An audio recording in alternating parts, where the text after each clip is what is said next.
Welcome to Tech Adventure. I'm here with KC, the developer behind Chantey, which you can get on the ModRetro Chromatic, which I have right here. I've got a few of these lying around because they're addictive. They're like potato chips. Like you just want to get every different type. And as you can see up on the screen, we also have Chantey playing. So what we're going to do is get to know KC a little bit, talk about the game, of course, and then start playing the game so that we can ask some questions about specific things that are in the game. So KC, thank you so much for your time. How are you? Thank you. I appreciate you having me. I'm fine. I just returned from Gamescom like a couple of days ago. It was really crazy. A lot of people, a lot of interest in both the game, the ModRetro Chromatic. So it's nice to be back home, trying to decompress a bit after this experience. Yeah, I bet. So what was it like at Gamescom for you? So were you at a ModRetro booth or at your own booth? Were you just walking around? We were actually sharing the booth with Martin, who you had over in one of your previous videos. He's the developer of Self-Simulated. So through ModRetro, we were able to have a ModRetro game partners booth, which we shared with Martin over the past days. He's still there, actually, for the weekend, so holding the fort on his own. We were able to, demonstrate both of our games, but we also had an opportunity to show all of the games on the ModRetro lineup, as well as the device itself. And it was really nice to see all of those people come and react, actually, to being able to play new games on a fresh device that basically is like a Game Boy in 2025. Yeah. So it's still crazy to a lot of people, and to be honest with you, it's still crazy to me as well. Yeah, I know it's a totally different situation, but just this last weekend, I was talking to my nephews. They're older, like they're late teens, and I've got a couple in their early 20s. And we're all hanging out, and I was explaining to them how the Nintendo Switch 2 works and the cartridges. And I was trying to explain to them, you have to read very carefully to determine if the game you're buying physically at the store actually has the game on the cart, because now there's this whole download and virtual game card system. They couldn't even understand it. And I know eventually, because of force, we're all going to understand it. But there is just something, it's just special about you go into a store, or you go online, as of right now at least, or maybe you're still at GameStop, I'm not sure, and you just pick up a box. So let's start there, if you don't mind. I know with my blurred background, this isn't coming around too well, but tell me about the box design. What input did you have, and why'd you make those decisions? Well, the box design, it starts from a ModRetro decision to do a Japanese style box for us. So all of those ModRetro games, they come in a box that has the exact same size as the Japanese Game Boy released boxes. This, of course, is a decision that was made not just for the aesthetic reason. For me personally, I was asked how I feel about it, and I have always preferred the Japanese releases, the way they look, the Japanese boxes to the Western ones, let's say. But it also, makes sense in like saving up on materials. You don't need specifically the excessive box. But I know that also people would have still like to see, ModRetro replicating, let's say, the Western square box style. To me, I prefer this one. I think, the artwork pops out a lot more on this, and, it creates a really nice, collection with my other Japanese games. So I'm always appreciative of being able to have that uniform look on my shelf. Okay. Well, other than that, each developer basically decides on their own how this game box is going to look. The artwork for the cover, placement of, the actual screenshots on the back and the text on the back. So there was like a template for it, but I guess it worked really, really well. So the artwork that you're seeing is actually an artwork that I created myself. I sketched this scene by hand and then digitally painted it in using some digital tools like GIMP. And I think it came out really nice. I'm really proud of it.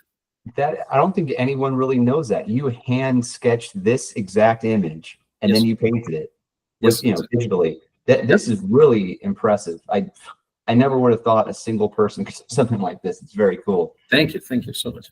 Yeah, and then the charm that you selected. I'm trying to get it in the image there. So what's the inspiration behind this exactly? What other options did you consider?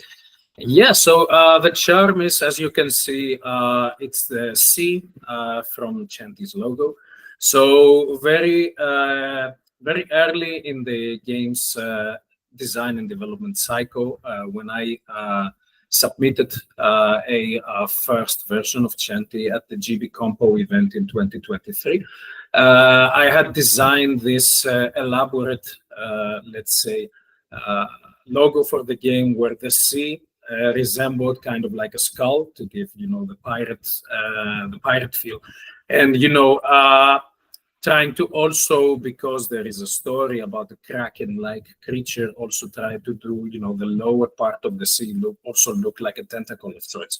So eventually, I created this logo, and then a graphic designer who is also in the homebrew development scene. He has developed, if you know the game, Zephyr's Pass. This is another homebrew game that got an actual physical release through a different publisher. We met, and he was kind enough to do a redesign of my logo. And, this is what you're seeing right now, much better than my own. And, I really like the C design so much that he came up with. So I decided to put it on the charm as well. I think it looks really good. It is it's a very cool design. I like it a lot too. It's the kind of design that looks like it should have a couple sequels, Chantey 2, hopefully we'll get there. I definitely want to fire up the game and talk to you a little bit about what your design decisions were as we were going through the game here. Absolutely. But before we get to that, I want to ask you a little more about the development process. So you had mentioned a moment ago, 2023. Is that when you started development? That is correct. So the idea predates that. So, the kind of mashing up of this kind of top-down adventure, or like an adventure game with rhythm elements, predates the actual design and development phase. But I had never really gotten to find a feasible way to put that all into practice. So late in 2022, I came in contact with the homebrew Game Boy scene. That's when I discovered all these amazing homebrew games were still being made, and me being a really retro enthusiast, especially for the Game Boy, being really nostalgic for it. It was my first system. I discovered that people were still making games in 2022, and I really wanted to see whether I could, do my own thing. And while I was playing with this framework for development called GB Studio, and trying to figure out how it works and what kind of game I could make, there was this announcement of a contest, a game jam for Game Boy games, regardless of framework and regardless of how you would develop them. So I thought that it was a nice opportunity to start putting some ideas into actual practice and just try and see whether things would work. It's a game jam. It was not meant at that time to become anything bigger than like a game jam game. But after I started working on this idea that I had for so many years, I thought, okay, it's about that time that I was also very much listening to pirate metal. So basically everything just clicked together, and the contest started in the summer of 2023. So that's when I also started planning the graphics and planning the story, and then it just blew up from there. Is this the first game you've ever made for any platform? No, it wouldn't be the first, but it would be the first that actually, received the kind of attention and, came out with a publisher. I have developed other games, mostly personal projects, really obscure games that you probably wouldn't be able to find now anyway, which were mostly, free games on like Android, mobile games, trying to hone my skills in game development, my game design skills. And, they really prepared me for doing all the work that would eventually become what Chantey is today. I love it. Now, here in this opening scene, my first thought is Zelda. Yeah, definitely. Okay. All right. Okay.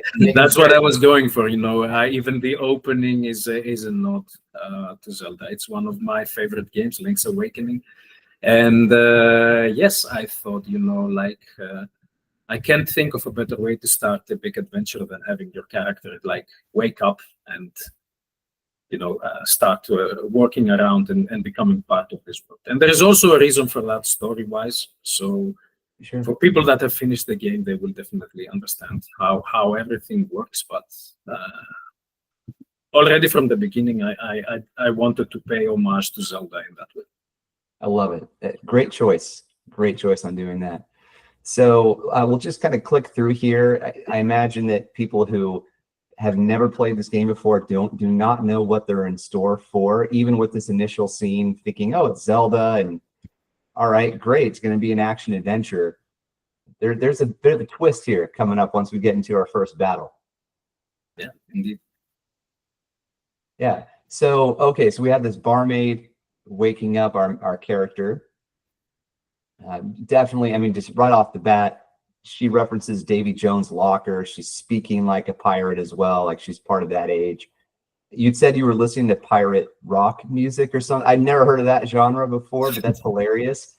So, well, it's a real genre. It's actually real music that takes its inspiration from actual sea shanties, and mixes that with mostly fast-paced, power metal, metalcore genres like that. You would probably, my favorite bands, although I'm listening to a lot of stuff, but at that time I was listening to a lot of Aeostorm, which many people would say is currently like the pioneers of pirate metal, together with a German band called Running Wild. Yeah, they are really, into the topic of, this kind of pirate mythology idea of dressing up like pirates and actually talking with the pirate jargon, like all the R's and mateys and whatever. And, what I like about this music is that it can get really, really silly at some times. Some of these songs can really get really fun, really dance. But then you can also get so epic with the exact same concept. They got some songs that are just really, you can't get enough of them. And I really wanted to emulate that in the game. I really wanted it. I did not want to take myself too seriously, but on the other hand, I did want to have like a good story to tell, a story that hopefully people after finishing the game, they can still fondly remember. Much like I still remember Zelda and Pokemon and all these games from my early days on the Game Boy. And I love that. I'm seriously going to try listening to it. I will, because sometimes when I'm really in a workflow, I've noticed music has really helped me get into that flow. If I'm listening to a podcast or something and I can't quite focus on my work as well, or the podcast, so I will try that. Right? I need to pause and ask you about character design. Did you design all of the characters yourself? Yeah, indeed. So everything you see in Chantey is a solo effort. So that goes down to the graphics, the story, the dialogue, and the music also. Like the game features an original soundtrack of 11 new songs that I composed. I don't, I won't say that I'm any musical artist or composer in any way. I just, tried to bring what was in my mind at the time, trying to bring all these influences into something new, something that was energetic and would fit the tone and the style and the pace of the game. And, everything in the end came together into the package that you're seeing right now. Well, let me try to get the sound to come through here.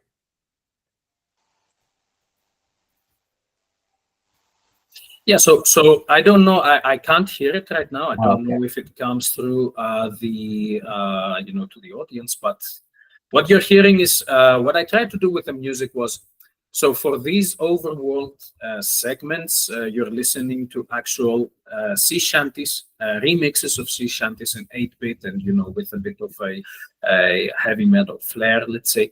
A lot of cymbals, a lot of drums, and some fast-paced riffs. The idea here was, to really sell, let's say, the player on being in this pirate era. So what you're listening right now is like Drunken Sailor, a really popular sea shanty, and it's also, one of the songs that you get to play, the very first one. I think that was a good idea to really get people hooked on this concept, but all the other songs that you get in the battles are original compositions made specifically for the game. Yeah, well, let's try to get to a battle here. This design, by the way, is really something.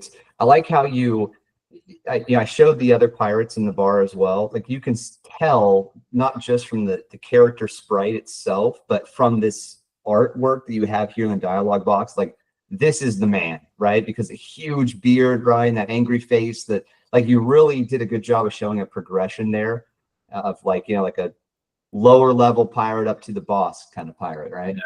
Thank you. Oh, go ahead. Yeah, I just want to say that this dialogue system was implemented also specifically for the game, and it pays homage to another game, one of my personal favorites from my collection. This time it's a Game Boy Advance game. If I don't know how many people might have heard of it, it's called Yggdra Union. And to me, it's got like one of the most beautifully designed dialogue systems I've ever seen, where you get like up to 3 representations of the speaking character onto the screen at once. So I just wanted to emulate that and see if I could get that kind of dialogue system onto an actual Game Boy game, not just a Game Boy Color, but an actual PMG game. And I think that, again, the end result looks pretty good. I'm really happy with how it came out. So I don't know anything about game development, but with this dialogue, you called it a system. So does that mean that you could box it up and you could put it into other games without having to recreate it? Yes, exactly.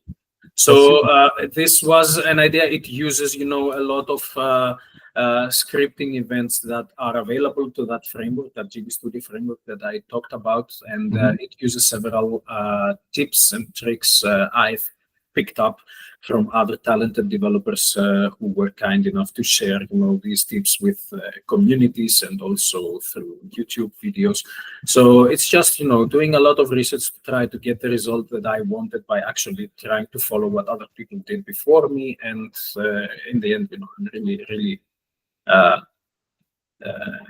grateful to the GB Studio community and the Game Boy Homebrew community in general for being so open with how they have created, with all the creativity on display on their projects. And I'm really happy that I could follow up, let's say, with something like that. Yeah, well, you mentioned that you made some games before. They were kind of like personal projects. They were free and everything. Could somebody who loves to play Game Boy games but has no development experience get into GB Studio? And is there a tutorial that's like really helpful for beginners and start to actually develop games? Or do you feel like you need like a real lesson and maybe somebody to teach you? No, absolutely. Anybody could get into the development of Game Boy games. I don't believe, you definitely get some bonuses, let's say, by knowing your way around coding, being able to tinker with the actual engine. This is an open source project, so that you can actually eject the engine code and you can actually modify parts of the engine to fit your design. This is what I have had to do, especially considering that, rhythm games aren't really, the Game Boy isn't really designed to do rhythm games. And that's why the original Game Boy and Game Boy Pocket, to the best of my knowledge, I don't want to diminish some homebrew developers' work that I might not be familiar with, but to the best of my knowledge, there were no real rhythm games on the monochromatic Game Boys. So when I started out and tried to do this, one of the biggest challenges was to figure out how to supersede, let's say, the limitations of the Game Boy and Also considering my design of how the battle window looks, which we will see momentarily, how to make all these moving parts work together without crashing everything. It's happened a lot during development, and I had to do a lot of testing and QA to make sure that this doesn't happen in the final product. Are there some things you developed that you had to actually take out or scale back because of the limitations of the hardware? Or did you always find a workaround? For the majority of things, I would say I did find a workaround. There were some things that I would have loved to be able to incorporate in the game, but memory limitations on the cartridge. So Chantey is like one of the bigger games of both the ModRetro library, let's say, but also on like the Game Boy in general at 4 megabytes. Yeah, there definitely were some things that I would have loved to also add in the game. There are some nudges to that, like I would have loved to be able to do like a pirate card game that you could play like a mini game to earn some additional money. But unfortunately, due to limitations, I had to scratch that idea. But who knows? With the card clinic feature and improvements that happen in how you can actually compress, your assets, etc. Who knows? Maybe something in the future could come. Maybe if there's a Game Boy Advance version of the ModRetro, that'd be pretty sweet. You can go to a Game Boy Advance cartridge, get a little more space to work with. Yeah, definitely. And like I said, I think there are many directions that this core template that I created with Chantey could go in. That it's definitely worth exploring in like the future. So just for context, there is a lot of lore I had to develop for Chantey. There's a lot of backstory and the actual story in the game, and I think that it wouldn't be worth doing all of that work for just one game in this universe. So yeah, this is definitely something that I would like to get back to eventually, but for now, I need a break from heavy metal pirates. Well, before you go for your break, I want to show some of the battle dynamics and how the rhythm fighting works. Yeah. But I do want to take a moment to ask you about even like this artwork with the Kraken attacking the ships. You made that yourself. Yes, indeed. How do you do this? So do you sketch it first so you have a visual of what you want to create, and then you go into some kind of like pixel? You just explain it. How do you make this from your vision? Yeah, so initially I would do a very rough sketch by hand on a piece of paper, on a sheet of paper. It wouldn't be worth, showing it as even concept art. It's just there to just put the idea on paper and then try to follow up on it with digital tools. So all of the graphics on Chantey were made with open source software called GIMP.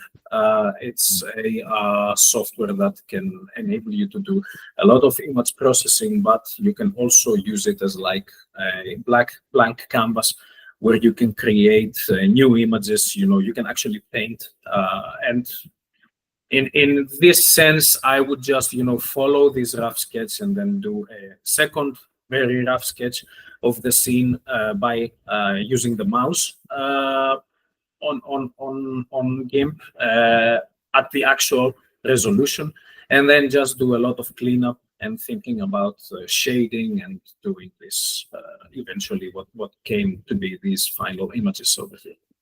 This is so cool. I think it looks great. Thank you. Yeah, it's really something. I'm going to skip some of this dialogue just to get through so we can get to the battle portion. Mm-hmm.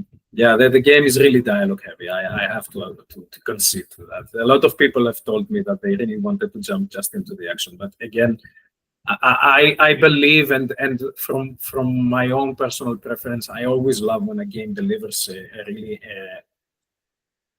gripping story. So hopefully a lot of people were able to get into this story and read through the dialogue, not just press A to skip everything. You don't know why you're battling anybody. Yeah, well, I think that I like that you made the game based on your own vision, and I guess there's no way to put it on the box to say it's dialogue heavy because it's different. Everyone might think dialogue is heavy based on their own preferences, right? But just think about the fact that you created all this backstory, and then you said, well, I'm gonna have to make more games because I have such a rich lore to work with. If you didn't put all the dialogue in there, you probably wouldn't have as much lore, and there wouldn't be sequels. Yeah, exactly. Yeah. And it's also, these characters have a lot to say, and again, the limitation is like, you see these 3 lines with about Yes. like 80 pixel width to put all of this information with. It isn't easy. I tried to do as much a bridge dialogue as I could, but it still got to a point where it is, for some people it's going to be too much, but I hope people can just get into the story. I gotta look at my screen here. All right, here we go.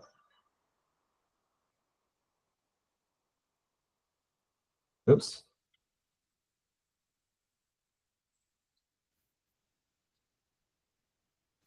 I wish you could hear it. Yeah, so just for context, this is a second version of Drunken Sailor, which is a bit faster, a bit more just a bit meadow-like. Yeah, a bit more meadow-like than the one that's more mellow that you hear in the tower. So, like with this version of the system here, I can't talk and play at the same time. But the way that you laid this out, so you probably, I would imagine, you said, hey, I want to make this a rhythm game because I love pirate music. How did you decide on, how many buttons would be available to use in the battle system? How did you decide on how they would be representative, like prompting the user of which button to press? Like, how'd you do all that? Yeah, so again, I had to play to the limitations of the system. I knew from the get-go that I wanted to have a game that was going to be playable on the very original Game Boy that came out in 1889. I also knew the design of the battles screen that you're seeing right now. I wanted again to pay a little homage to one of my favorite series, Advance Wars, where you can see the troops of the different side, duking it out by actually getting a representation of the background of where the troops supposedly are. You can see some of the troops actually animating, and then you also have the portraits of the commanding officers in each side that react to actually how you're doing in the battle. So I wanted to emulate that in the style of the rhythm game. And then I also had to think about how many inputs could I actually use to have all of these animating features being displayed at the same time without, like I said earlier, crashing everything, because too much moving parts is never a good idea for a Game Boy game. So I had to figure out how to synchronize the notes, how to make the notes drop from like a distance that allows the player to react to them, and also how to communicate to a player that won't go into the game's manual, like 30-page manual I have, to read about how to do the battle. How do I communicate the interface of the battle? So I figured the background that you're seeing right now is actually reaching the tile limits of the system, and I couldn't really put any directions for which buttons to press, like below the buttons that you see there. So I thought about creating 4 different projectile based sprites, and just let the player figure it out, by doing some very slow segments first, and then just let the rain drop.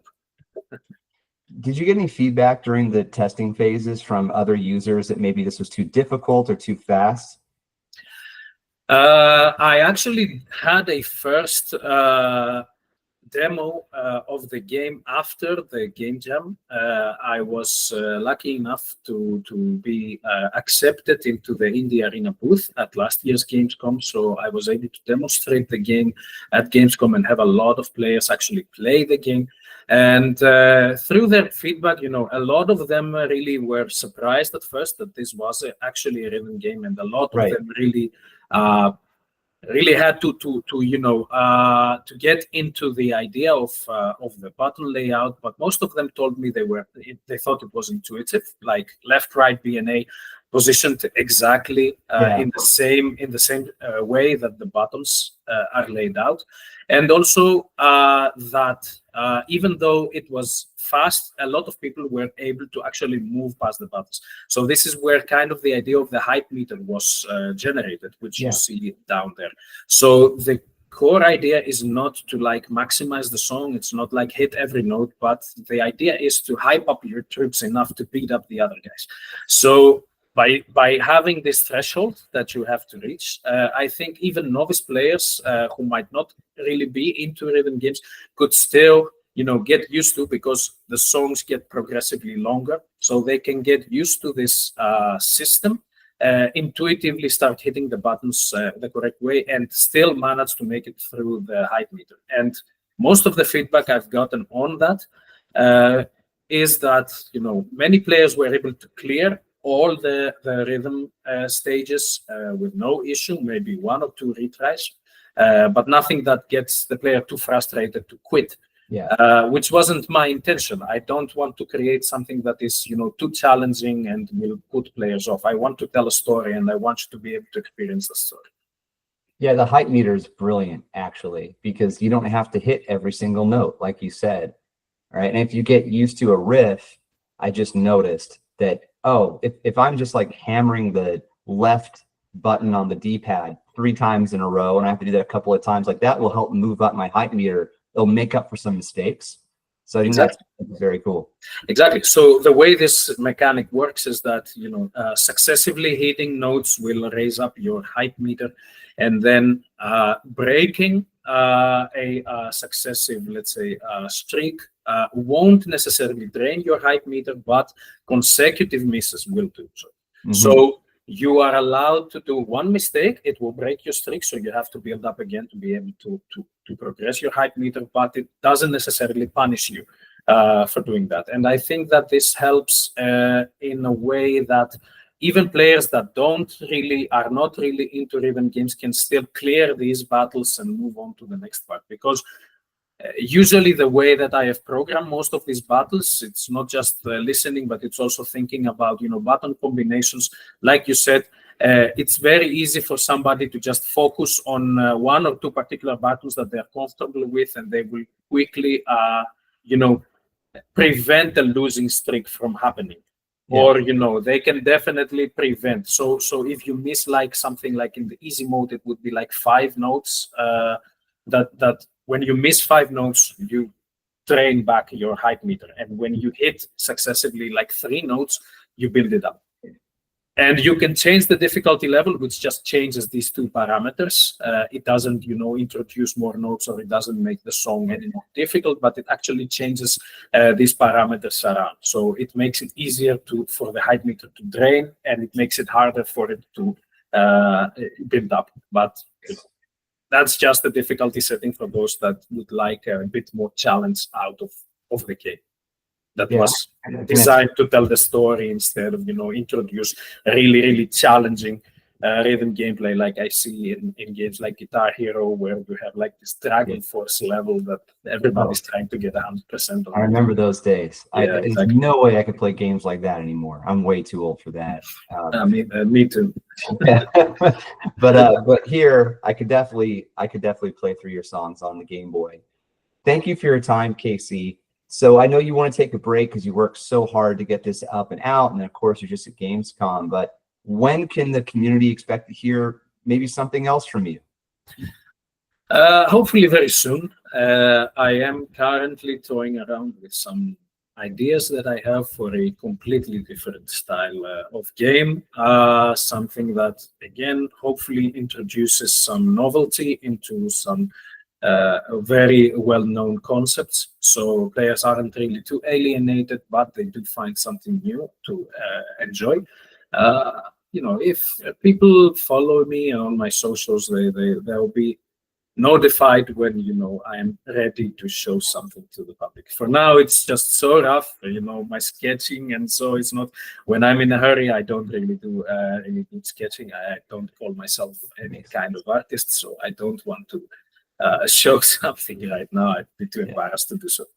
Fair enough. Well, thank you for your time, Casey. This is a wonderful conversation, and congratulations on the launch. Thank you Brilliant. so much. Thank you for having me. Thank you for giving me an opportunity to be on your My show. pleasure. Thank you. And thanks, folks, for watching. We'll catch you on the next one. Cheers. Thank you.